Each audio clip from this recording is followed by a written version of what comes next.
उसके बाद दोस्तों दूसरा जो सबसे बड़ा दोष है वह है सवदोष ऋण दोष। सवदोष ऋण दोष कैसे बनता है? जब किसी जातक की जन्म कुंडली के 5वें भाव में शुक्र, शनि, राहु और केतु, शुक्र शनि राहु केतु जब 5वें खाने में स्थित हों तो ऐसा व्यक्ति सवदोष ऋण दोष यानी कि सेल्फ ऋण दोष, खुद के क्रिएट किए हुए दोष से पीड़ित हो जाता है। ऐसा व्यक्ति खुद भी और पूरे परिवार के लिए भी बहुत ही स्ट्रगल करता है और फिर भी सफलता नहीं मिलती। परिवार के साथ रिलेशन अच्छे नहीं होते, परिवार में जितना भी किसी के लिए अच्छा करता रहे उसको बुराइयां ही मिलती हैं। ऐसा व्यक्ति कोल्हू के बैल की तरह सिर्फ खेत जोतता रहता है लेकिन उसको कभी भी उसका कोई लाभ नहीं मिलता। पूरा जीवन स्ट्रगल से भरा होता है और पूरा जीवन ऐसे ही खत्म हो जाता है, लेकिन फिर भी कोई रास्ता नजर नहीं आता। अगर मैं ऋणों की बात करूं तो जितने भी ऋण हैं उन ऋणों में सबसे बड़ा दोष माना गया है सवदोष ऋण दोष को, सेल्फ ऋण दोष को, क्योंकि ये व्यक्ति का खुद का क्रिएट किया हुआ दोष है। मेरे पिताजी ने किसी से पैसे लिए थे और उन्होंने वापस नहीं दिए।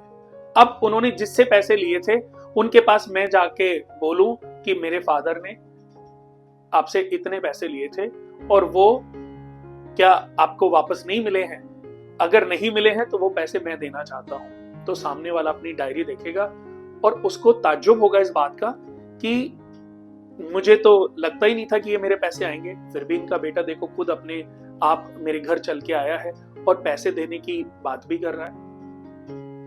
तो वो चाय भी पिलाएगा और आपके साथ अच्छा रिलेशन भी मेंटेन करेगा और उसको इस बात की इतनी खुशी होगी कि चलो उसके मरे हुए पैसे वापस आ गए।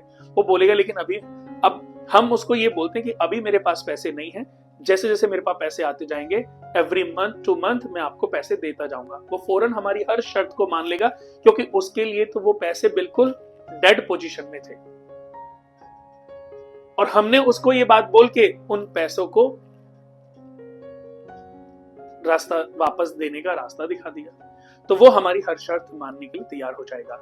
लेकिन इसी तरह दूसरी तरफ कि हमने किसी से कोई पैसे लिए और उसको हम पैसे ना दें और उसके हमारे जो चेक थे वो भी बाउंस हो गए, उसका हम उसकी कॉल भी ना उठाएं और फिर हम अपनी जगह से भी गायब हो जाएं, दूसरी जगह चले जाएं, दूसरे सिटी में राज्य में चले जाएं।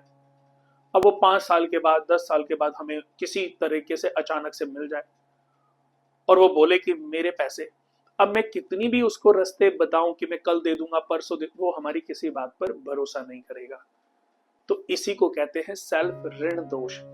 सेल्फ ऋण दोष जन्म कुंडली का सबसे महत्वपूर्ण, सबसे डेंजरस ऋण होता है क्योंकि ये व्यक्ति की मेहनत क्या, कर्म क्या, दान क्या, पुण्य क्या, जितनी भी हम चीजें अच्छी करते जा रहे हैं उसकी 99% ग्रोथ को खाए जा रहा है।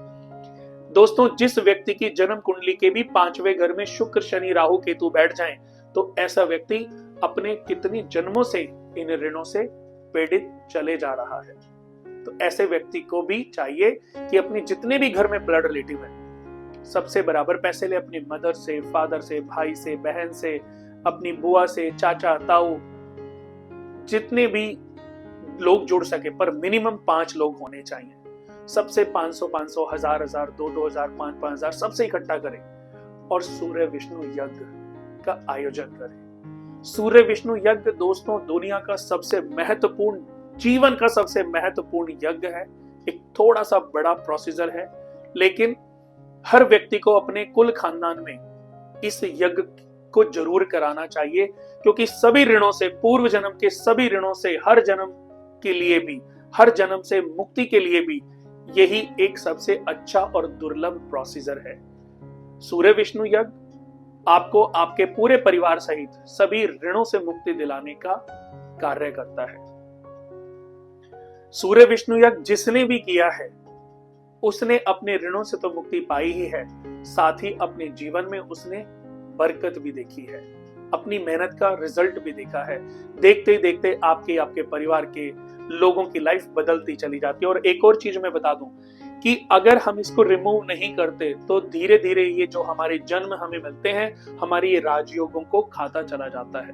ऐसे मैंने बहुत लोग देखे जिनकी कुंडली में अखंड साम्राज्य योग, जैमिनी राजयोग होना चाहिए था, लेकिन सवदोष ऋण दोष होने की वजह से उनके वो जो राजयोग थे वो भंग हो गए। अगर 3 जन्म तक हम इन ऋणों से मुक्त नहीं होते तो ये जो दोष हैं हमारे राजयोगों को खाने लगते हैं, हमारे अच्छे कर्मों के जो प्रारब्धों के जो पुण्य फल हैं उनको भी डिस्ट्रॉय करने लगते हैं। और जनरेशन टू जनरेशन जितने भी आपके घर में बच्चे पैदा होते हैं, आपके बच्चे फिर उनके बच्चे, ये दोष कैरी फॉरवर्ड भी होते रहते हैं। अगर आपकी कुंडली में है तो ये आपके बच्चों में भी आएगा ही आएगा, फिर उनके बच्चों में भी आएगा ही आएगा। एक बार आप इसको खत्म करोगे तो आगे आपकी जनरेशन में ये आना बंद हो जाएगा। तो एक बार अगर किसी भी जातक की जन्म कुंडली के 5वें घर में शुक्र शनि राहु केतु जैसे ऋण बन जाए तो उसको सूर्य विष्णु यज्ञ जरूर करना चाहिए। पाप का कारण रस्मों रिवाजों का पालन ना करना, कुल पुरोहित से नाता तोड़ लेना, भगवान का अनादर करना, ऐसा कोई पाप कर्म आपने किसी जन्म में जीवन में किया होगा, उसी का प्रायश्चित करने के लिए आपका जन्म हुआ है। अपने कुल देवता का अनादर करना, अपने कुल देवता को अवॉइड कर देना, जो कि दोस्तों कभी नहीं करना चाहिए। जिनके कुल देवता हैं वो इन बातों को बहुत अच्छे से सलीके से समझते हैं कि कुल देवता का हमारे जीवन में क्या महत्व है। तो दोस्तों अगर किसी भी जातक की जन्म कुंडली में सवदोष ऋण दोष बना है तो सबसे पहले अपने सवदोष ऋण दोष से अपने आप को और अपने पूरे परिवार को मुक्ति दिलाएं, ताकि आपको आपकी मेहनत का रिजल्ट मिल सके। वीडियो अच्छा लगे तो इसको शेयर जरूर करें अपने दोस्तों में भी, क्योंकि ऋणों से मुक्ति के बाद ही आप अपने जीवन में आपकी जो प्रोग्रेस कुंडली के अकॉर्डिंग लिखी गई है उसको प्राप्त कर पाएंगे। आज के लिए बस इतना ही। नमस्कार।